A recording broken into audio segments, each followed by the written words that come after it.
Hola, ¿cómo estás? Dios te bendiga. Seguimos con nuestro reto de 40 días y damos gracias a Dios porque vamos en el día 30 de estos 40 días. Ha sido de gran bendición y bueno, seguimos hoy. Vamos a hablar acerca de Jesús sana a la suegra de Pedro, ahí en Mateo capítulo 8, del versículo 14 al versículo 17. Y pues Dios ha venido hablando de una manera muy hermosa a cada una de nosotras. Y yo te invito, coméntanos qué te han parecido estos estudios, cuál ha sido el estudio que más ha llegado, ha tocado tu corazón, has visto respuesta a esas necesidades que hemos llevado delante de Dios. Coméntanos qué te ha parecido. Y bueno, vamos a dar inicio en esta hermosa tarde y yo quiero que vayamos a Mateo capítulo 8, versículos del 14 al 17. Y dice: vino Jesús a casa de Pedro y vio a su suegra de postrada en cama con fiebre, y tocó su mano y la fiebre le dejó, y ella se levantó y le servía. Los días pasados vimos 2 milagros, este es el tercer milagro, ¿verdad?, que nosotros vemos, pero en esta parte, esta mujer recibió el milagro estando en una cama, estando en su lecho, estando muy enferma, con fiebres muy elevadas, y Jesús llega a ese lugar y la encuentra de esa manera. Entonces podemos ver aquí el amor, nuevamente la misericordia tan grande de Dios, porque no nos habla que Pedro le haya dicho: ve a mi casa, ora por mi suegra o sana a mi suegra. Simplemente nos está diciendo que llegó Jesús a casa de Pedro y se da cuenta que su suegra está postrada en cama, se da cuenta que tenía una fiebre muy alta, y algo que hizo Jesús, lo mismo que hizo con el leproso, ¿verdad? Algo que en aquellos tiempos llegar y tocar a una persona enferma era algo impuro. Jesús, eso no le importaba, a él le importaba la salud de esa persona. Llegó, dice, tocó su mano y al instante dice que la fiebre le dejó y ella se levantó y servía. Podemos ver aquí también la autoridad de Jesús, ¿verdad? El poder que él tenía para hacer grandes milagros. Ahora, algo que dejó dicho también a sus discípulos, que aún cosas mayores haríamos en su nombre. Jesús viene para sanar, para salvar, para restaurar, porque su amor es tan grande y su misericordia es tan hermosa que aún en estos tiempos seguimos viviendo esa parte, el amor de Dios en nuestras vidas. Y sigue diciendo: y cuando llegó la noche, trajeron a él muchos endemoniados, y con la palabra echó fuera los demonios y sanó a todos los enfermos.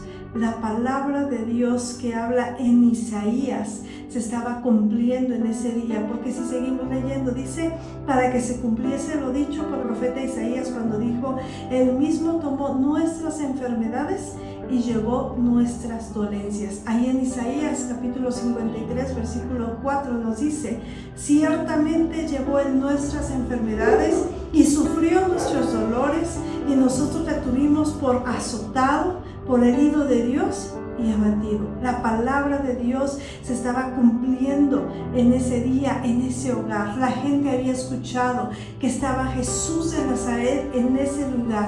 La gente había escuchado que había milagros, que había sanidades. Ya habían escuchado una enseñanza en el Sermón del Monte. La gente quería estar en ese lugar, porque si podemos ver a través de la palabra de Dios, habla cómo la gente se agolpaba, la gente llegaba, la gente lo buscaba. ¿Por qué? Porque algo glorioso estaba pasando. Esa necesidad que esa gente tenía era saciada por ese hombre que estaba predicando en ese lugar. Qué hermoso es el Señor. Esos mismos milagros que nosotros podemos ver a través de su palabra son los mismos milagros que Dios sigue haciendo en ese tiempo.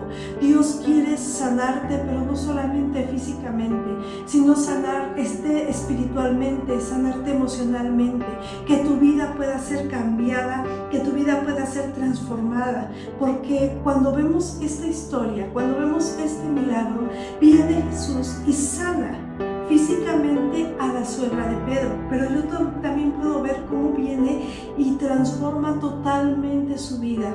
Después de que esta mujer estaba en cama, estaba en fiebre, tal vez sin poderse levantar de ese lugar, cuando Jesús llega a su vida, cuando Jesús sana su cuerpo, cuando Jesús restaura su vida, esta mujer se levanta inmediatamente y dice que comenzó a servirles, una vida cambiada, una vida transformada, que es lo que Jesús quiere hacer en cada uno de nosotros. Por eso desde Isaías nos habla esta profecía cuando dice: ciertamente llevó nuestras enfermedades, sufrió nuestros dolores. Jesucristo llevó en la cruz, Él pagó el precio por cada uno de nosotros. Solo necesitamos ir delante de Él, clamar y dejar que sea Dios transformando, cambiando y restaurando nuestra vida.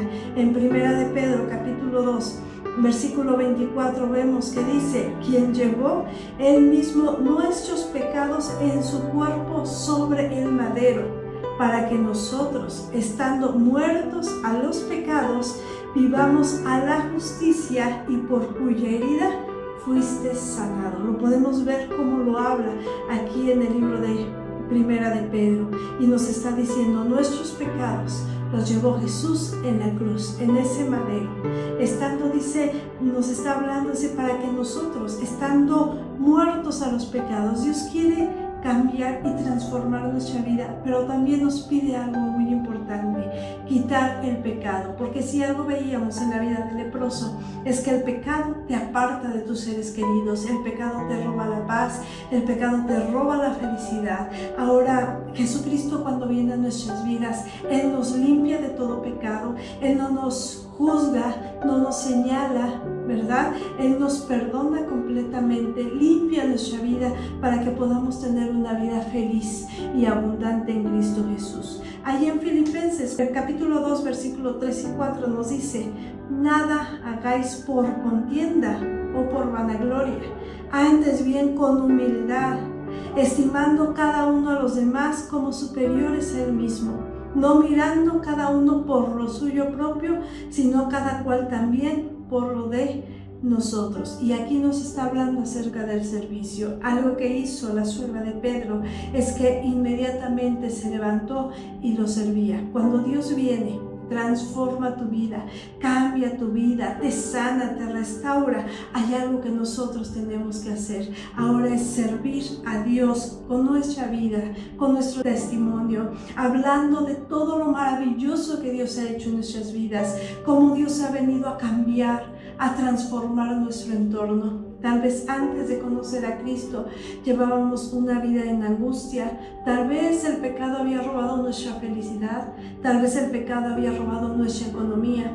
Tal vez no estábamos con una fiebre tan alta como la suegra de Pedro, pero tal vez sí postrados en una cama, llenos de angustia, de depresión, de ansiedad, de tristeza, porque a lo mejor teniendo muchas cosas a nuestro alrededor, había algo que nos hacía falta, y era Jesucristo, el Salvador de nuestras vidas, transformando desde adentro.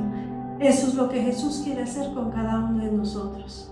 Y el amor y la misericordia de Dios es tan grande que aún antes de que nosotros le pidamos, dice su palabra, que cualquier cosa, Él sabe de qué tenemos necesidad. Y Él extiende su mano preciosa y pone cerca de nosotros personas que nos hablen de su amor, que nos hablen de su misericordia, de su fidelidad, para que nosotros podamos tener ese descanso en Él, esa ayuda en Él, esa transformación en Él. Así es que yo te invito en esta hermosa tarde, que tú puedas dejar que el Espíritu Santo transforme tu vida, que tú puedas decirle: Jesús, yo abro mi corazón y te recibo en mi corazón, porque quiero que tomes el control de mi vida. Yo no sé la necesidad por la cual tú estás atravesando o estás pasando, pero yo sé que Dios puede quitar toda enfermedad, que Dios puede transformar ese matrimonio, que Dios puede restaurar a tus hijos, que Dios puede restaurar tu familia, Dios puede restaurar tu economía, porque hablamos de un Dios de milagros, un Dios que hace cosas sobrenaturales. Y aunque el médico te haya dicho tal vez que no hay respuesta, que es una enfermedad incurable, Jesucristo viene y te dice que para Él no hay nada imposible. Confía, cree, porque Dios sigue haciendo milagros. Muchas gracias. Dios te bendiga y nos vemos pronto. Bendiciones.